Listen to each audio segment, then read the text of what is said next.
For my final hurrah and last night in England, I met with some friends down at the Speak. The Speakeasy was the definitive in-crowd rock and roll oasis.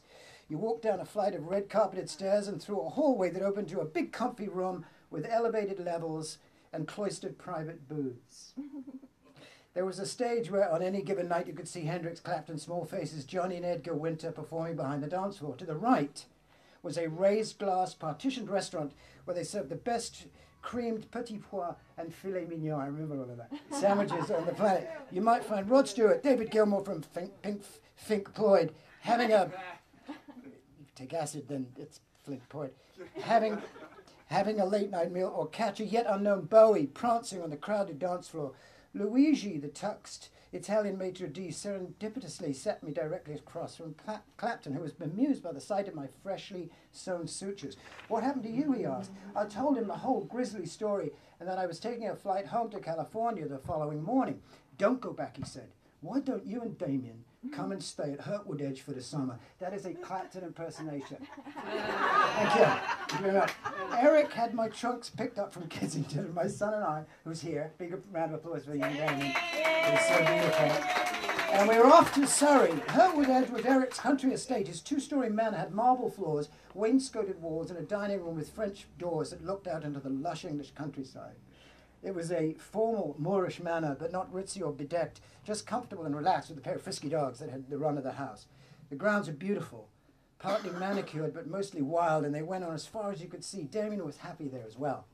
He had free run of the house, but mostly enjoyed riding his tricycle up and down the wide halls. Eric had just formed Derek and the Dominoes, and for that summer the entire band hung out and did nothing but create heavenly music at all hours of the day and night. It was the onset of the Layla album, and you could feel the anguish in the air. Eric was despondently in love with Pattie Boyd, but also close with Pattie's husband, George Harrison. There was a feel of Shakespearean tragedy brewing in the manor. That was an impersonation of George Harrison. Thank you very much.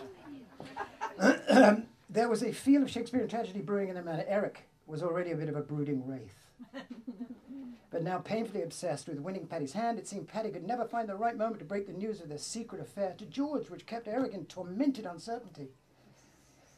Out of all the grief came the radiant song, Thank You.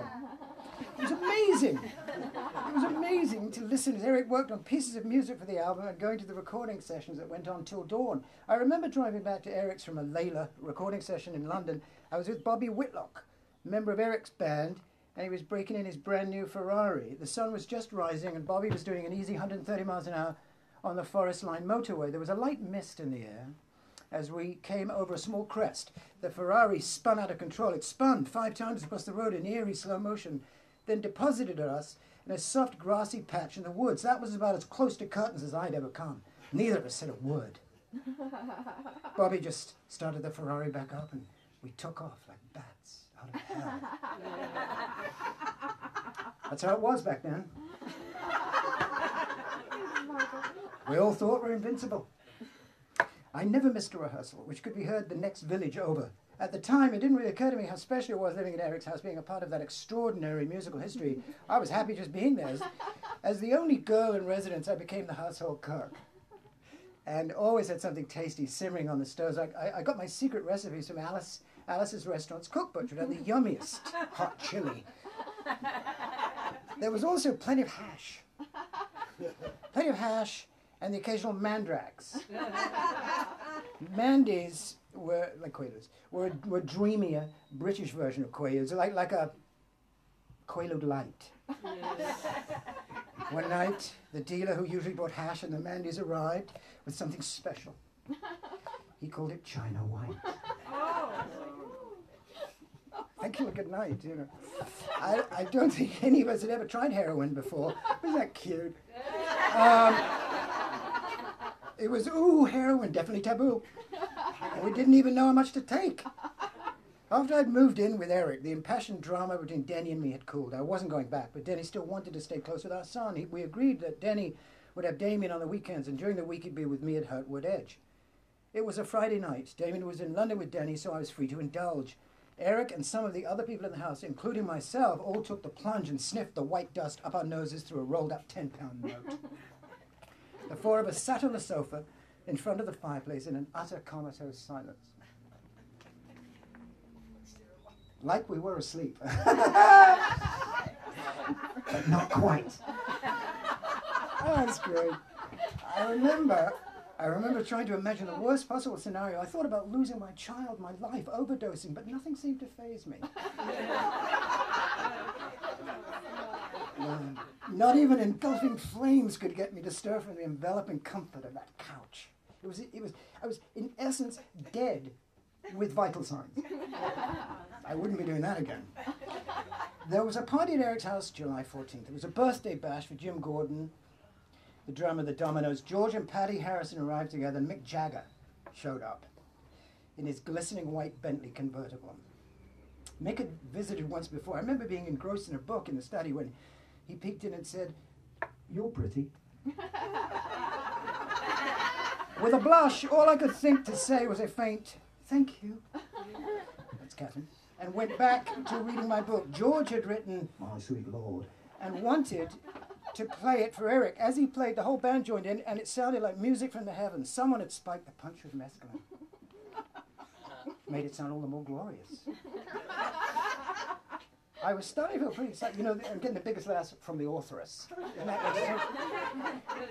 I was starting to feel pretty psychedelic. I thought I'd better call Denny and say goodnight to my son while I could still dial the phone. I went into the study next to the living room, and the walls were vibrating with the electric resonance of "My Sweet Lord" echoing through the house. As I was speaking with Denny, Mick came into the room and closed the door. I was seated at the desk in a regal antique high-back chair with ornate carved arms. Mick walked up next to me and just stood there. He was wearing these delicious black and white checkered houndstooth wool trousers with a soft cotton white shirt. When I looked over, all I could see was the undulating, moving pattern of the houndstooth.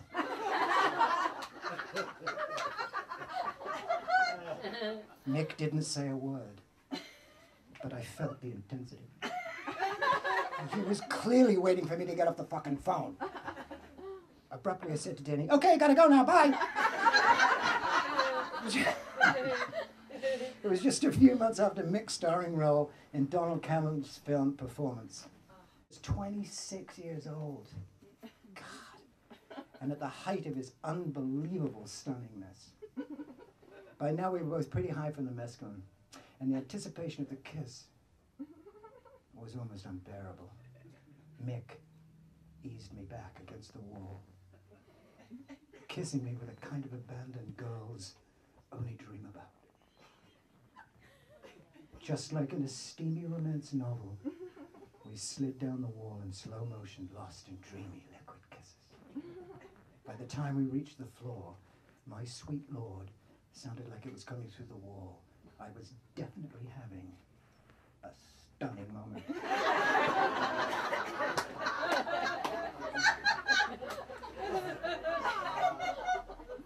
When the music started to wane, Mick and I composed ourselves and slipped out to explore Eric's extensive garden grounds. We passed his guitar-shaped swimming pool. And farther down the path we found a lovely spot with an old vine-covered trellis and a bench just wide enough for two. It was a warm moonlit summer night, and like a couple of teenagers, we kissed till the shape was worn from my lips. He had lots to spare, of course, Richard. By the time we got back to the house, it was past 4 in the morning, and everyone was off on their own trip or had gone back to London. Watching Mick pull out of the driveway looking like some kind of dreamy god, I thought, is this really happening? Yes, it was.